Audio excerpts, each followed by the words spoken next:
আর এবার একটু অবশ্যই নজর রাখতে হবে বক্রেশ্বরের দিকে, কারণ উষ্ণ প্রস্রবণের গরম জলে মকর স্নানের পর বক্রেশ্বর শিব মন্দিরে ভক্তদের পুজো দেওয়া এবং মকর সংক্রান্তিতে এই পুণ্য স্নান। এখন বক্রেশ্বরের ছবিটা ঠিক কিরকম একটু সুপ্রতিমের কাছ থেকে জানবো। সুপ্রতিম রয়েছে আমার সঙ্গে।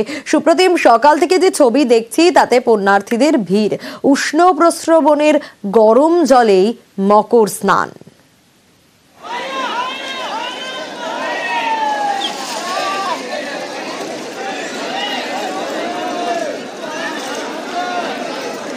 যারা পুণ্যার্থীরা মকর স্নান করে তারা কিন্তু আপনার ঠান্ডা জলে স্নান করে, কিন্তু এখানে যে প্রাকৃতিক ভাবে উষ্ণ যে জল রয়েছে অর্থাৎ বক্রেশ্বরে উষ্ণ প্রস্রবণের যে ঘাট, সেখানেও কিন্তু পুণ্যার্থীরা স্নান করছেন এবং সেখানে কিন্তু ঘন্টার পর ঘন্টা জলের মধ্যে নেমে স্নান করছে।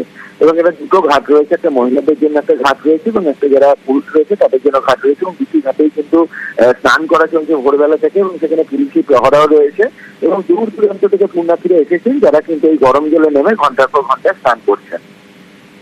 বেশ,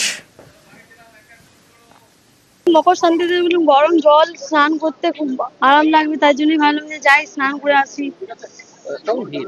প্রচুর ভিড় আছে। হ্যাঁ, না উঠতে ইচ্ছা করছিল না একটু, কিন্তু ওঠার পরে আরো বেশি ঠান্ডা লাগছে। ভিড়, প্রচুর ভিড় হয়েছে এখানে। আগেও এসছি, অনেক ছোট থেকে এসছি অনেকবার। এখানে এই যে গরম জল দেখছে আর অনেক প্রচুর মাত্রায় লোক এসে স্নান করছে, খুব আনন্দ নিচ্ছে এখানকার জায়গায়। আজকে মকর সংক্রান্তি না, তাই আজকে প্রথম দিনে, বছরের প্রথম দিনে সবাই এসে এখানে স্নান করে নিজের প্রথম দিনকে শুরু করছে। আর আমরাও এসেছি এখানে দর্শন করতে।